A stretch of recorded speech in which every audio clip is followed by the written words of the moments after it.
Alright everyone, a couple of days ago, a dude who refused to drop a knife, and, it's sort of a George Floyd or that other dude thing that happened. You remember that one? Was it Jacob Blake, I think? He attacked officers with a knife. He was wanted on a domestic violence call, and he got dropped because the taser didn't work, and then everyone rioted, and Kenosha burned to the ground. Well, now it's happening in Philadelphia. Another knife-wielding freak criminal had decided to not drop the knife, decided to completely ignore the officers, and he got shot. And his name was Walter Wallace Jr., I think. And now they're trying to turn him into the next George Floyd. You see, there's so much commonality with these stories. A person who is usually wanted or intoxicated at the time does something criminal. The cops show up. In George Floyd's case, he was basically dead on arrival. He would have died, by the way, even if they hadn't arrested him. He was already dying. He was in respiratory arrest at the time, having trouble breathing. His heart rate was probably fucking 200. He was on enough fentanyl to kill a bull moose. His time on Earth was already over, basically. He was a walking corpse by that point. Jacob Blake attacked officers with a knife, resisting arrest, was wanted on a domestic violence call, was wanted, I think, on multiple felonies at the time, actually. And now you have this case, another knife-wielding individual refusing to drop the knife. Officers respond appropriately. Justified shootings by cops in all these cases. None of these officers, by the way, are ever going to see the inside of a jail cell once they post their abnormally low bail. And then there's another commonality, which is that people in the community riot and loot and burn their own city to the ground, trying to fight for a justice that just isn't there. Justice is what happens when a person who has just attacked a police officer gets tased. They're probably high at the time. The taser doesn't do anything, so they get shot. Well, don't attack the cops. What the fuck is wrong with you? And they're human beings too. I know that a lot of leftists, it's fashionable to say, no, they're not the pigs. Okay, whatever you want. If you want to do the teen angst sort of thing, you can do that. There's no systemic racism or police brutality problem in the U.S. The biggest problem in policing that we have is that unions do shield the handful of cops that do shitty shit.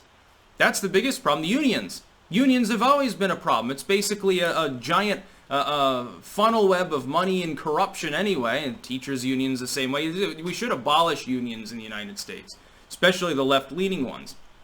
That's one problem. And excessive policing because of bad legislation, number two. The funny part is, the same people here who are all going to vote for Joe Biden mostly are blissfully unaware of the fact that he was the one that caused the tough-on-crime era to exist with the '94 crime bill. You want to go soft on crime? You think that you should be able to break into Walmart and steal a handful of weave, or new shoes, or a flat-screen TV? Well, you don't want to elect Joe Biden.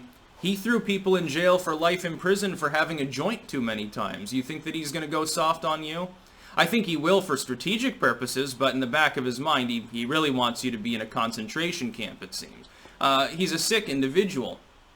But anyway, you have meaningful crimes here. How much damage, how many injuries resulted from the last 2 nights of riots in Philadelphia? Just in Philadelphia, there's riots right now in LA and other places too still. The far left has gone insane. They're whipping people up into a frenzy, and then attendant to that, for 10 to 1, what you get is looters. They're not even politically motivated. They'd want to smash and grab free shit. They use the fact that the police are distracted, in another part of the city usually, to run amok. Some of it is just teen boredom. Some of it is like young people making shitty decisions.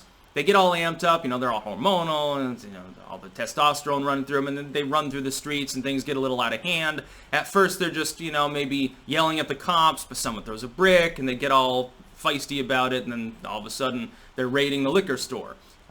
It's possible. It can happen. But then you get people who are like, some 50-year-old dude is still looting the store. Takes me back to the good old days of the LA riots. And it's pointless. Number one, how is this going to secure any form of police reform insofar as you think it's necessary? Number two, what the fuck? Most of these people don't even know who the person who was shot is. Most of these people couldn't even recite his name. They don't know what he looks like. They don't know the situation of the shooting in the first place. And it was a justified shooting to begin with. The dude had a knife and didn't drop it.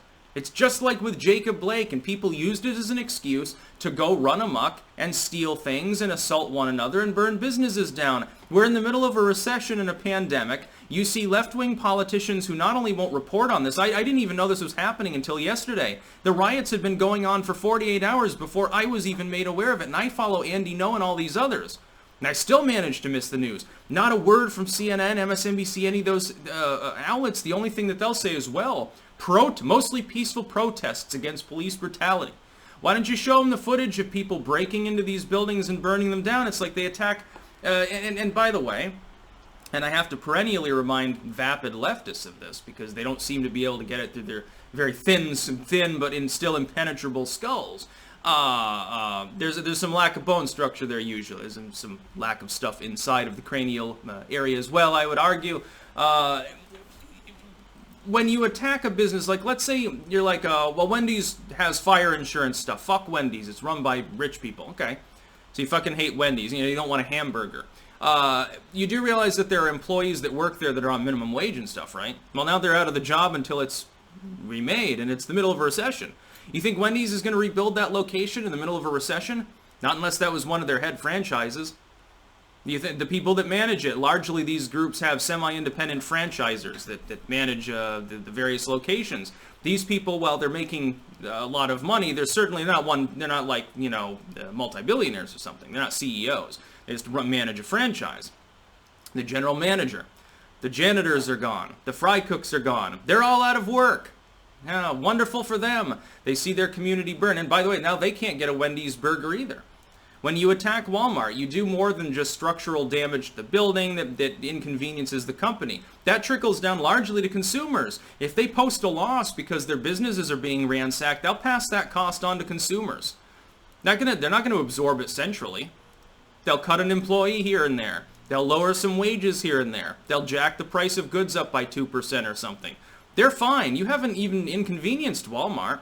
They get to come out with a branding statement, oh, while we don't like the fact that you burned our store to the ground, we can understand your pain and your anger. And then they make more sales, grandstanding like the cucks they are.